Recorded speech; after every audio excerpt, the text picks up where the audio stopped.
Welcome to స్వతంత్ర. నేను నిత్య శ్రీనివాస్. మార్నింగ్ మ్యాగజైన్ లో హెడ్లైన్స్ చూద్దాం.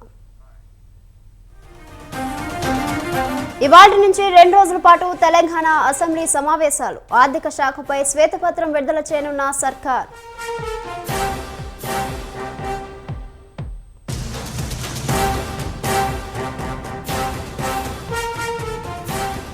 ఢిల్లీలో రేవంత్ రెడ్డి విందు. హాజరైన వివిధ పార్టీల ఎంపీలు.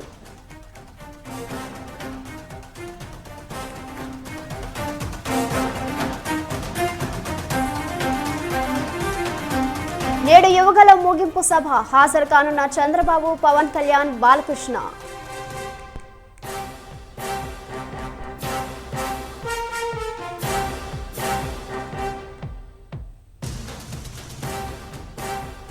న్యూ ఇయర్ వేడుకలకు ఆంక్షలు. రాత్రి 1 గంటలోగా ముగించాలని ఆదేశం.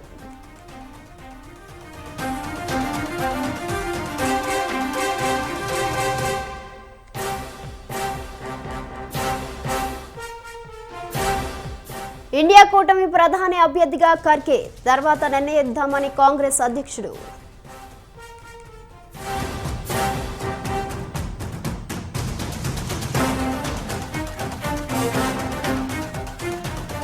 రెండో వన్డేలో భారత్ ఓటమి. 8 వికెట్ల తేడాతో సఫారీల గెలుపు.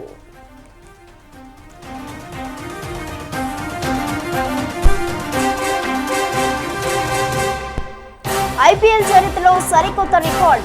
మిచెల్ స్టార్క్ ను 24 కోట్లకు దక్కించుకున్న కోల్కతా.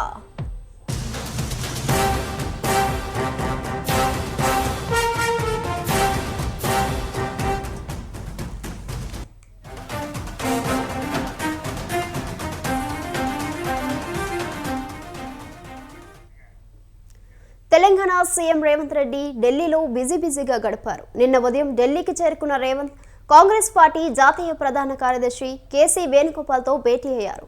కేబినెట్ విస్తరణ, నామినేటెడ్ పదవులు, రాష్ట్రంలో తాజా రాజకీయాలపై చర్చించారు. అంతకుముందు కొత్త తెలంగాణ భవన్ నిర్మాణంపై అధికారులతో సమీక్ష నిర్వహించారు. ఢిల్లీలోని తుగ్లక్ రోడ్ 23లో సీఎం అధికారిక నివాసానికి వెళ్లారు. రాత్రికి ఎంపీలకు అక్కడే విందు ఇచ్చారు. గత 5 సంవత్సరాలలో మల్కజ్గిరి పార్లమెంట్ సభ్యునిగా కొనసాగిన రేవంత్ రెడ్డి ఆ సందర్భంగా పరిచయమైన కాంగ్రెస్ పార్టీ, ఇతర పార్టీల ఎంపీలకు విందు ఏర్పాటు చేశారు.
తెలంగాణ సీఎం రేవంత్ రెడ్డి ఢిల్లీలో బిజీగా గడిపారు. నిన్న ఉదయం ఢిల్లీకి చేరుకున్న రేవంత్ కాంగ్రెస్ పార్టీ జాతీయ ప్రధాన కార్యదర్శి కేసీ వేణుగోపాల్తో భేటీ అయ్యారు.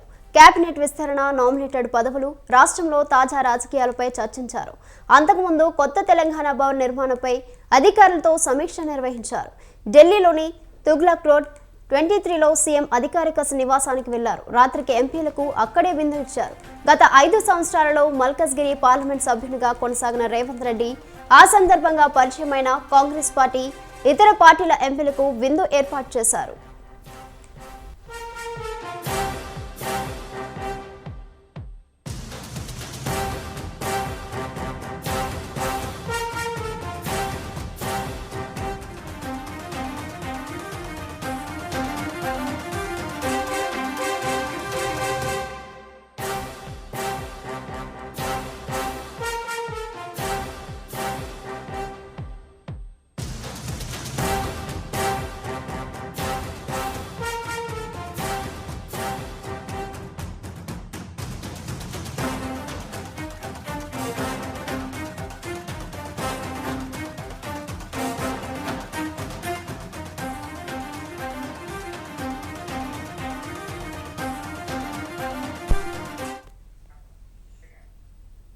ఇదే అంశంపై మరింత సమాచారం మా బ్యూరో చీఫ్ నరేష్ లైవ్ లో అందిస్తారు. Naresh. CM Revanth Reddy Delhi tour success అయింది. ముఖ్యమంత్రిగా ప్రమాణ స్వీకారం చేసిన తర్వాత రేవంత్ రెడ్డి రెండోసారి ఢిల్లీలో పర్యటించారు. ఒకరోజు ఈ పర్యటనలో ఆయన అటు పార్టీ కార్యక్రమాలతో పాటు అధికారిక రివ్యూలో కూడా పాల్గొన్నారు. మొదట పార్టీ ప్రధాన కార్యదర్శి కేసీ వేణుగోపాల్ తో సీఎం రేవంత్ రెడ్డి భేటీ అయ్యారు. మొన్న పిఎస్సి సమావేశంలో జరిగిన తీర్మానాలను నివేదికను కేసీ వేణుగోపాల్ సమర్పించారు. దాంతో పాటు సోనియా గాంధీని తెలంగాణలో పోటీ చేయించాలి అని చెప్పి కూడా కాంగ్రెస్ పార్టీ భావిస్తున్న నేపథ్యంలో సోనియా గాంధీని తెలంగాణలో పోటీ చేయాలి అని విజ్ఞప్తి చేస్తూ టీపీసీసీ తరఫున, ఎందుకంటే సీఎం రేవంత్ రెడ్డి పిసిసి అధ్యక్షుడిగా కూడా కొనసాగుతున్నారు కాబట్టి పిసిసి అధ్యక్షుడి హోదాలో ఆ పిఎస్సి సమావేశ నిర్ణయాల నివేదికను కేసీ వేణుగోపాల్ కు సమర్పించారు. ఆ తర్వాత అధికారిక కార్యక్రమాల్లో రేవంత్ రెడ్డి బిజీ అయిపోయారు. అందులో భాగంగా తెలంగాణ భవన్ ఉన్నతాధికారులతో రేవంత్ రెడ్డి భేటీ అయ్యారు. ఉమ్మడి రాష్ట్రంగా అంటే ఏపీ ఉన్నప్పుడు ఢిల్లీలో సుమారు 20 ఎకరాల స్థలంలో ఏపీ భవన్ ఉండేది. దాని పంపకాలకు సంబంధించి ఇప్పటి వరకు కూడా 2 రాష్ట్ర ప్రభుత్వాలు పంపకాలను పూర్తి చేయలేదు. ఇటువంటి పరిస్థితుల్లో ఈ 20 ఎకరాల భూమికి సంబంధించి ఏపీ ఉన్నతాధికారులతో చర్చలు జరిపి ఆ సామరస్య పూర్వక వాతావరణంలో ఆ ఆస్తుల పంపకాలను పూర్తి చేయాలి అని చెప్పి కూడా సీఎం రేవంత్ రెడ్డి అధికారులకు ఆదేశించారు. దాంతో పాటు తెలంగాణ భవన్ ప్రస్తుత కాలానుగుణంగా అవసరాలకు సరిపోవట్లేదు కాబట్టి ఆ స్థలంలో ప్రస్తుతం ఉన్న తెలంగాణ భవన్ స్థానంలో కొత్త భవనాన్ని నిర్మించాలి అని చెప్పి కూడా తెలంగాణ ప్రభుత్వం భావిస్తుంది. ఈ నేపథ్యంలో సీఎం రేవంత్ రెడ్డి రివ్యూ చేశారు. కొత్త డిజైన్లను రూపొందించాలి అని చెప్పి కూడా అధికారులకు ఆదేశాలు జారీ చేశారు. దాంతో పాటు తెలంగాణకు రావాల్సిన కేంద్రం నుంచి తెలంగాణకు రావాల్సిన పెండింగ్ నిధులపై కూడా సీఎం రేవంత్ రెడ్డి అధికారులతో రివ్యూ చేశారు. వీలైనంత త్వరగా కేంద్రం నుంచి తెలంగాణకు రావాల్సిన బకాయిలను రప్పించేలా కేంద్ర అధికారుల మీద, కేంద్ర ప్రభుత్వ పెద్దల మీద ఒత్తిడి తీసుకురావాలి, అనుగుణంగా నివేదికలు సిద్ధం చేయాలి అని చెప్పి కూడా సీఎం రేవంత్ రెడ్డి అధికారుల సమీక్షలో స్పష్టం చేశారు. ఇక ఆ తర్వాత నిన్న సాయంత్రము 5 సంవత్సరాల పాటు మల్కాజ్గిరి ఎంపీగా రేవంత్ రెడ్డి పనిచేశారు కాబట్టి సహచర ఎంపీలకు, అంటే కాంగ్రెస్ పార్టీ ఎంపీలతో పాటు ఇండియా కూటమి ఎంపీలతో రేవంత్ రెడ్డి సన్నిహితంగా మెలిగేవారు. మంచి ఫ్రెండ్షిప్ ను కూడా కొనసాగించిన నేపథ్యంలో సన్నిహిత ఎంపీలకు ఆయన తన నివాసంలో విందు సమావేశాన్ని ఏర్పాటు చేశారు. వాళ్ళతో తన అనుభవాలను పంచుకున్నారు. దాంతో పాటు మరొక కీలకమైన అంశం ఏంటంటే ఢిల్లీలో సీఎం రేవంత్ రెడ్డి అధికారిక నివాసం కూడా ఖరారైపోయింది. తెలంగాణ ముఖ్యమంత్రిగా 10 సంవత్సరాల పాటు 23 తుగ్లక్ రోడ్ లో గత సీఎం కేసీఆర్ నివాసం ఉండేది. ఆ నివాసాన్ని అప్పటి సీఎం కేసీఆర్ ఖాళీ చేసిన తర్వాత అదే నివాసాన్ని తెలంగాణ సీఎం కోసము కేంద్ర ప్రభుత్వం కేటాయించిన నేపథ్యంలో ఆ నివాసంలోకి రేవంత్ రెడ్డి మారిపోయారు. ఎంపీగా ఉన్నప్పుడు ఆయన ఒక క్వార్టర్ లో ఉండేవారు, అపార్ట్మెంట్ లో ఉండేవారు. ఆ అపార్ట్మెంట్ ను ఖాళీ చేసి ఆ సీఎం అధికారిక నివాసానికి ఆయన వస్తువులను, ఆయన అవసరాలను మొత్తం కూడా అక్కడికి మార్చారు. ఈ నేపథ్యంలో ఇప్పటి నుంచి తెలంగాణ సీఎం రేవంత్ రెడ్డి అధికారిక నివాసము ఢిల్లీలోని తుగ్లక్ రోడ్డులోని 23వ ఫ్లాట్ నెంబర్ ఉండనున్న నేపథ్యంలో దాన్ని కూడా అధికారిక నివాసంగా సీఎం రేవంత్ రెడ్డి మార్చుకున్నారు. ఈ నేపథ్యంలో ఢిల్లీ టూర్ లో 12 గంటల పాటు ఢిల్లీలో ఉన్న సీఎం రేవంత్ రెడ్డి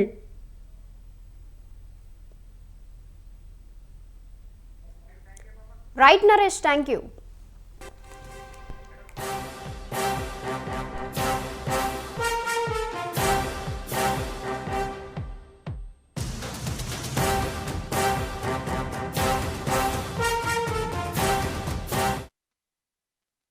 తెలంగాణ అసెంబ్లీ సమావేశాలు తిరిగి ఇవాళ ప్రారంభం కానున్నాయి. ఇవాళ రేపు జరగనున్న శాసనసభ సమావేశాల్లో అధికార కాంగ్రెస్ పార్టీ వివిధ అంశాలపై పవర్ పాయింట్ ప్రెజెంటేషన్ ఇవ్వాలని నిర్ణయించడంతో దీటుగా తాము కూడా ప్రెజెంటేషన్ ఇచ్చేందుకు బీఆర్ఎస్ సన్నద్ధమవుతుంది. ఈ నేపథ్యంలో సభలో మరోసారి చర్చలు వాడివేడిగా కొనసాగే అవకాశాలు కనిపిస్తున్నాయి. గవర్నర్ ప్రసంగానికి ధన్యవాదాలు తెలిపే చర్చ సందర్భంగా ఇటీవల అసెంబ్లీలో అధికార ప్రతిపక్ష నేతలు మధ్య మాటల తోటాలు దూసుకెళ్లాయి. 3 రోజులు విరామం అనంతరం సభ ఇవాళ ఉదయం 11 గంటలకు ప్రారంభం కానుంది.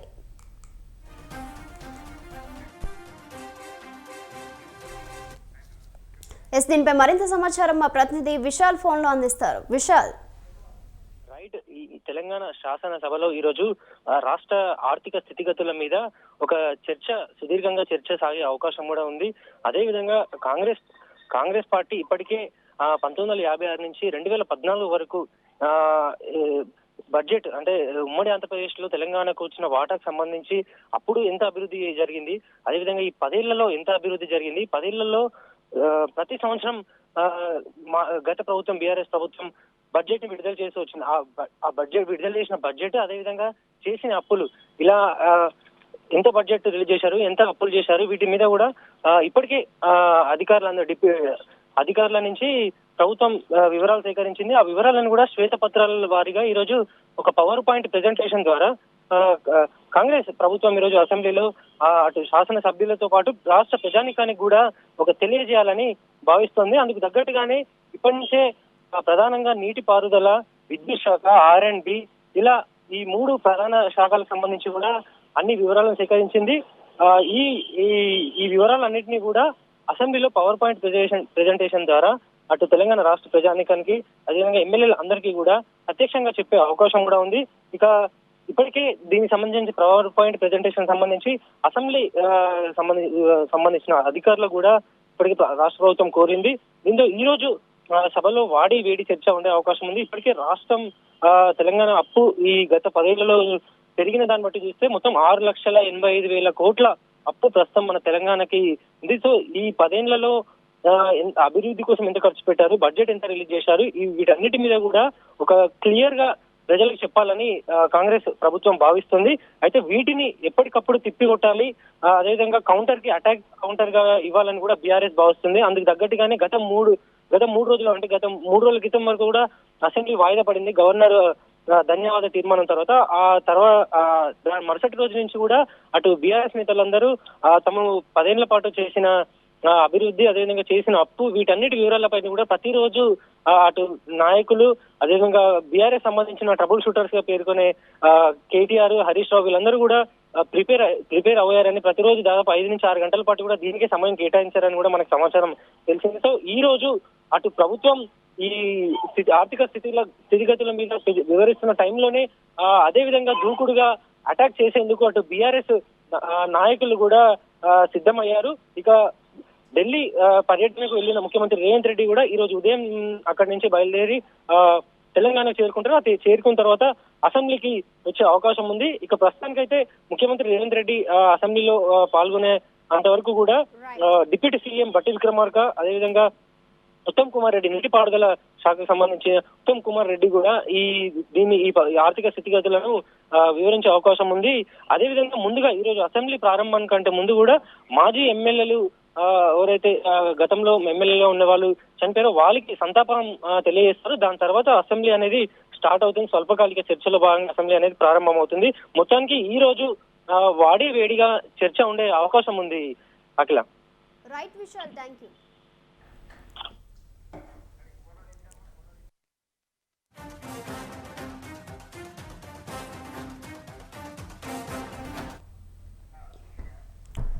టీడీపీ జాతీయ ప్రధాన కార్యదర్శి నారా లోకేష్ యువగలం పాదయాత్ర పూర్తయిన సందర్భంగా ఇవాళ విజయనగరం జిల్లాలో భోగాపురం మండలం పోలిపల్లి గ్రామంలో భారీ బహిరంగ సభకు ఏర్పాట్లు చేస్తున్నారు. ముగింపు సభకు పార్టీ అధినేత చంద్రబాబు, జనసేన అధ్యక్షుడు పవన్ కళ్యాణ్, నందమూరి బాలకృష్ణ ముఖ్య నేతలు రాబోతున్నారు. ఈ సభకి 5 లక్షలు పైగా జనాభా వస్తారని అంచనా వేస్తున్నారు. దీనిపై మరింత సమాచారం మా ప్రతినిధి ప్రదీప్ అందిస్తారు. చేపట్టిన యువగలం పాదయాత్ర అయితే చాలా భారీ ఎత్తున సక్సెస్ అయ్యింది. అయితే సక్సెస్ అయిన నేపథ్యంలో కూడా విజయనగరం జిల్లా పోలిపల్లి మండలంలో అయితే చాలా భారీ ఎత్తున ఏర్పాట్లు అయితే చేస్తున్నారు. యువగలం ముగింపు సభ అనేది చాలా భారీ ఎత్తున చేస్తున్నారు. అయితే టీడీపీ జనసేన సంయుక్తంలో కూడా చాలా భారీ ఏర్పాట్లు అయితే చేస్తున్నారు. అయితే జనాలు అయితే మొత్తం అంతా ఈ యొక్క సభకి అయితే 5 లక్షల పైగా కూడా వస్తారంటూ కూడా చెప్తున్నారు. మొత్తానికి ఈ యొక్క సభకి అయితే భారీ ఎత్తున కార్యకర్తలు, జనసేన కార్యకర్తలు కానీ టీడీపీ కార్యకర్తలు కానీ భారీ ఎత్తున వస్తారంటూ కూడా అంచనాలు అయితే ఉన్నాయి. సో మొత్తానికి ఏదైతే ఈ యొక్క పోలిపిల్లి మండలంలో ఈ యొక్క యువగలం ముగింపు యొక్క సభ అనేది చాలా భారీ ఎత్తున కూడా చేస్తున్నట్టు కూడా తెలుస్తుంది. అయితే టీడీపీ చాలా ప్రత్యేకంగా కూడా ఈ యొక్క సభను అయితే తీసుకున్న నేపథ్యం అయితే కనబడుతుంది. ఇప్పటికే చాలా భారీ ఎత్తున స్టేజ్ కూడా వేయడం జరిగింది. ఈ యొక్క స్టేజ్కి అయితే రాబోతున్న ఎవరైతే జనసేన అధినేత పవన్ కళ్యాణ్తో పాటు అయితే మాజీ ముఖ్యమంత్రి చంద్రబాబు నాయుడు కూడా రాబోతున్నారు. అయితే ఇదే నేపథ్యంలో కూడా పూర్తిగా భారీ ఎత్తున జనసేన నుంచి కానీ టీడీపీ నుంచి కానీ భారీ నాయకులు అయితే వస్తున్నారు. అయితే మాజీ మంత్రులు మాజీ ఎమ్మెల్యేలు కూడా వస్తున్నారు. మొత్తానికి ఏదైతే ఈ యొక్క యువగలం పాదయాత్రలోని లోకేష్ ఏదైతే ప్రజల సమస్యలు గలమెత్తిన నేపథ్యంలో కూడా ప్రజలు అయితే లోకేష్ దగ్గరికి వచ్చి ఎటువంటి ఒక 5 సంవత్సరాల్లోని ఎటువంటి ఇబ్బందులు గురయ్యారు, వాళ్ళకి ఎటువంటి కష్టాలు ఉన్నాయంటూ కూడా లోకేష్ స్వయంగా తను తెలుసుకోవడం అయితే జరిగింది. ఈ తెలుసుకున్న నేపథ్యంలో కూడా ప్రతి ఒక్క టీడీపీ నాయకులు కూడా లోకేష్తో పాటు అడుగులో అడుగు వేసి కూడా అలాగే లోకేష్ తల్లి భువనేశ్వరి కూడా లోకేష్తో కొడుకుతో పాటు నడడం అయితే జరిగింది. అలాగే తండ్రి కూడా చాలా ఎత్తు ఎవరైతే మాజీ ముఖ్యమంత్రి కూడా చాలా ఎత్తుగా లోకేష్కి అయితే చాలా భరోసా ఇస్తూ అలాగే ముఖ్యమైన నాయకులతో పాటు కూడా లోకేష్ అయితే నడడం అయితే జరిగింది. ఇదే నేపథ్యంలో కూడా పోలిపిల్లి మండలంలో ఈ యొక్క సభ ఏదైతే యువగలం ముగింపు సభ అనేది చాలా భారీ ఎత్తున కూడా చాలా సక్సెస్గా కూడా చేస్తున్నారు అనుకోవచ్చు. చాలా 5 లక్షల పైగా జనాభా వస్తుందంటూ కూడా తెలుస్తుంది. ఇప్పటికే చాలా భారీ ఎత్తున ఎప్పుడు అసలు ఎట్లాగా విజయనగరంలో ఇలాంటి సభ అనేది ఎప్పుడు చూడలేదంటూ కూడా టీడీపీ కానీ జనసేన కానీ అంటుంది. అయితే ఈ యొక్క సభకి అయితే జనసేన అధినేత పవన్ కళ్యాణ్ కూడా రాబోతున్నారు. అలాగే మాజీ ముఖ్యమంత్రి చంద్రబాబు నాయుడు అలాగే బాలకృష్ణ కూడా ఈ యొక్క సభలో రాబోతున్నారు. అట్లాగే లోకేష్ కూడా ఈ యొక్క సభలోని చాలా కీలకమైన మాటలు వ్యాఖ్యలు అయితే చేస్తారు. అలాగే 2024 ఎన్నికల్లో టీడీపీ జనసేన సంయుక్తంగా ఏదైతే ఎన్నికల్లో జగన్మోహన్ రెడ్డికి పోటీకి వెళ్తుందో ఈ యొక్క పోటీ నేపథ్యంలో కూడా వీళ్ళు ఎట్లాగా టీడీపీ జనసేన అసలు సీట్లు ఎలాగ పంచుకుంటారు, అట్లా ఎట్లాంటి యొక్క నియోజకవర్గాల్లో తన క్యాండిడేట్స్ ఎవరు జనసేన క్యాండిడేట్స్ కానీ టీడీపీ క్యాండిడేట్స్ కానీ ఎట్లాగా ఈ యొక్క ఎన్నికల్లోనే ఎట్లాగే ముందుకు వెళ్ళే పరిస్థితి అయితే ఉంటుందంటూ కూడా ఇప్పటికే జనసేన అధినేత పవన్ కళ్యాణ్ అలాగే మాజీ ముఖ్యమంత్రి చంద్రబాబు నాయుడు కూడా మాట్లాడుకున్న నేపథ్యం అయితే కనబడుతుంది. ఏదైతే మొత్తానికి చూస్తున్నాం చాలా ఎత్తుగా భారీ ఎత్తున ఈ యొక్క ఏర్పాట్లు ఏవైతే ఉన్నాయో ఈ ఏర్పాట్ల నేపథ్యంలో కూడా విజయనగరం జిల్లా మొత్తం కూడా ఈ యొక్క సభకి అయితే ఒకేసారి షేక్ అయ్యే పరిస్థితి అయితే కనబడుతుంది. అయితే ఈ యొక్క సభ తర్వాత రాజకీయ పరిణామాలు అయితే చాలా మారుతాయి అంటూ కూడా టీడీపీ స్నేహితులు అయితే భావిస్తున్నారు. మొత్తానికి ఈ యొక్క సభలోని చంద్రబాబు నాయుడు అలాగే పవన్ కళ్యాణ్ లోకేష్ ఈ యొక్క ఒకేసారి ఈ యొక్క సభలోని ఈ యొక్క స్టేజ్ మీద నిలబడితే ఎట్లాగా ఈ యొక్క మొత్తం పరిస్థితులు ఉంటాయి. అట్లా ఏదైతే ఆంధ్రప్రదేశ్ రాజకీయ పరిస్థితులు కూడా చాలా భారీ ఎత్తున దీని తర్వాత మారే అవకాశం ఉంటుందంటూ కూడా తెలుస్తుంది. అయితే ఏదైతే పోలిపిల్లి మండలంలో కూడా చాలా భారీ ఎత్తున యువగల ముగింపు సభ అనేది చాలా భారీ ఎత్తున టీడీపీ స్నేహితులు అయితే చేస్తున్నారు అనుకోవచ్చు. కెమెరామెన్ తిరుమలరావుతో ప్రదీప్, విశాఖ నుంచి స్వతంత్ర. తిరుమలలోని భక్తుల్ని మరోసారి చిరుత భయపెట్టింది. అలిపిరి నడక మార్గంలో నరసింహస్వామి ఆలయం సమీపంలో ఓ చిరుతపులి కనిపించింది. దీంతో అధికారులు అప్రమత్తమయ్యారు. నడకదారిలో గుంపులుగా భక్తులను పంపుతున్నారు. మరోవైపు చిరుతను ట్రేస్ చేసి పట్టుకునేందుకు ఫారెస్ట్ అధికారులు ప్రయత్నిస్తున్నారు.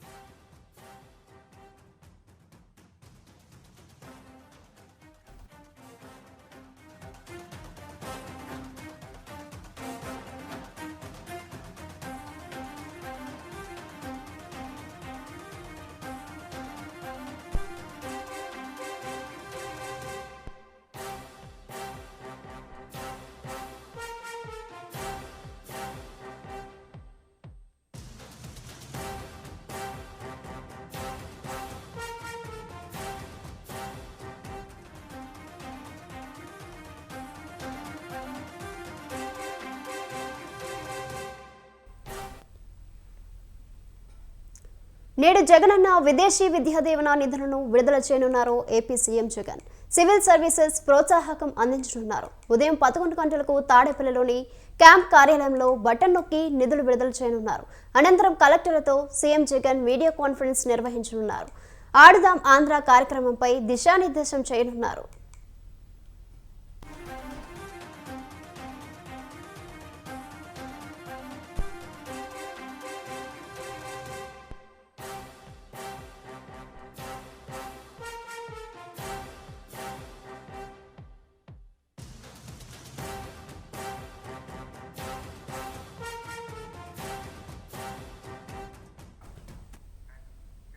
నేడు జగనన్న విదేశీ విద్యా దీవెన నిధులను విడుదల చేయనున్నారు AP CM Jagan. Civil services ప్రోత్సాహకం అందించనున్నారు. ఉదయం 11 గంటలకు తాడేపల్లిలోని క్యాంప్ కార్యాలయంలో బటన్ నొక్కి నిధులు విడుదల చేయనున్నారు. అనంతరం కలెక్టర్లతో సీఎం జగన్ వీడియో కాన్ఫరెన్స్ నిర్వహించనున్నారు. ఆడుదాం ఆంధ్ర కార్యక్రమంపై దిశానిర్దేశం చేయనున్నారు.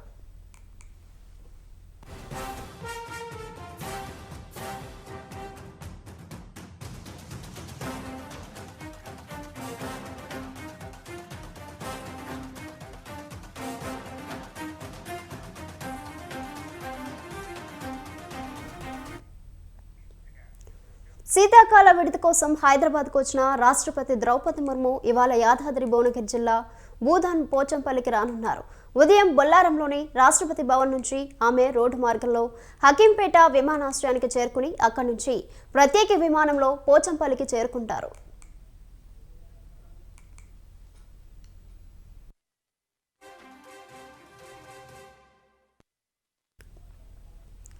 అక్కడ శ్రీరామ్ జన్ వీమ్స్ ను సందర్శించి మగ్గం నేయడం, నూలు వడకడం, రీలింగ్ తదితర ప్రక్రియలను పరిశీలిస్తారు. స్థానికంగా ఓ ఫంక్షన్ హాల్లో ఏర్పాటు చేసిన చేనేత ఉత్పత్తుల స్టాళ్లను, మగ్గాలను తిలకిస్తారు.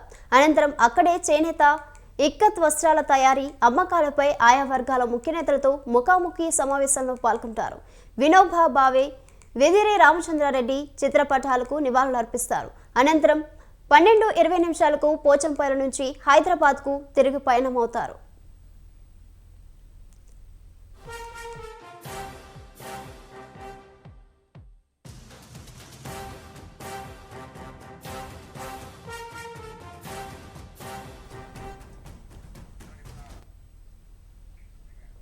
మరో 10 రోజుల్లో కొత్త ఏడాది పలకరించబోతుంది. సంబరాలకు ఈవెంట్ మేనేజ్మెంట్ సంస్థలు సిద్ధమయ్యాయి.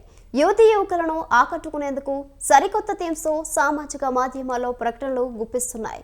గ్రేటర్ పరిధిలో కొన్ని రిసార్ట్స్, ఫామ్ హౌస్లు, పబ్లలో డ్రగ్స్ పార్టీలు ఏర్పాటు చేసి పోలీసులకు చిక్కిన సందర్భాలున్నాయి. ఈ నేపథ్యంలో 3 పోలీస్ కమిషనర్లలో యంత్రాంగం అప్రమత్తమైంది. మాదక ద్రవ్యాలకు అడ్డుకట్ట వేసేందుకు తనిఖీలు ముమ్మరం చేశాయి. ఈ నెల 31 రాత్రి కొత్త సంవత్సరం వేడుకలు నిర్వహించే హోటళ్లు, పబ్లు, నక్షత్రాల హోటళ్లు, క్లబ్లు, ఈవెంట్ సంస్థలు తప్పనిసరిగా నిబంధనలు పాటించాలని నగర పోలీస్ కమిషనర్ కొత్తకోట శ్రీనివాసరెడ్డి తెలిపారు.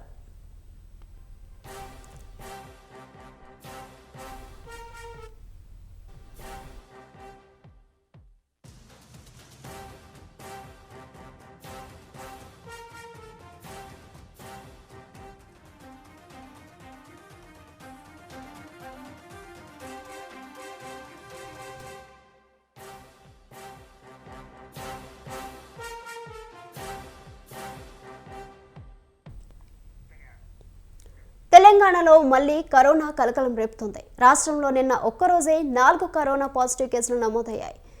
402 మందికి కోవిడ్ పరీక్షలు చేయగా 4 వైరస్ వ్యాప్తి చెందినట్లు గుర్తించారు. ఈ మేరకు ప్రజా ఆరోగ్య సంచాలకుడు డాక్టర్ శ్రీనివాసరావు కోవిడ్ బులెటిన్ విడుదల చేశారు.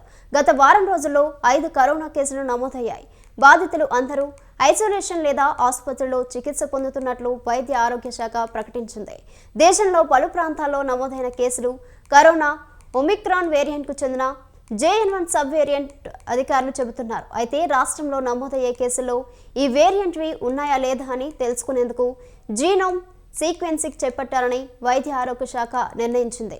కరోనాపై వైద్య ఆరోగ్య శాఖ మంత్రి దామోదర రాజనరసింహ అత్యవసర సమీక్ష నిర్వహించారు.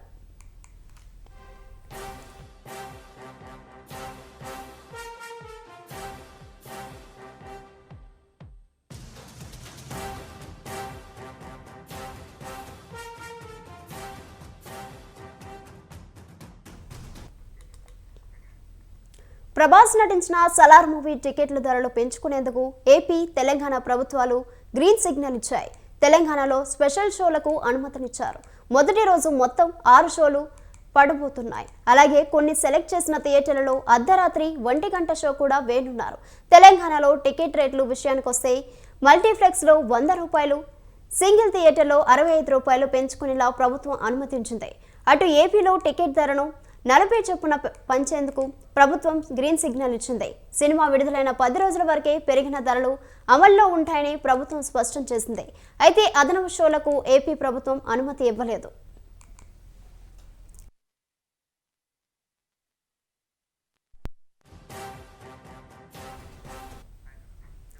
ఇక సలార్ మూవీ టికెట్ల కోసం ఫ్యాన్స్ ఎగబడుతున్నారు. కేపీహెచ్పీలో ఓ థియేటర్లో టికెట్స్ కోసం పోటీ పడ్డ ఫ్యాన్స్ పై పోలీసులు లాఠీచార్జ్ చేశారు. దీనికి సంబంధించిన వీడియోలు వైరల్ అవుతున్నాయి. మరోవైపు ఆర్టీసీ క్రాస్ రోడ్స్ లోని సంధ్యా థియేటర్లో సలార్ స్పెషల్ షో టికెట్ కోసం గంటల తరబడి క్యూలో ఉన్నారు. టికెట్స్ దొరికిన వారు ఖుషీగా వెనుతిరుగుతుంటే దొరికిన వారు నిరాశ చెందుతున్నారు.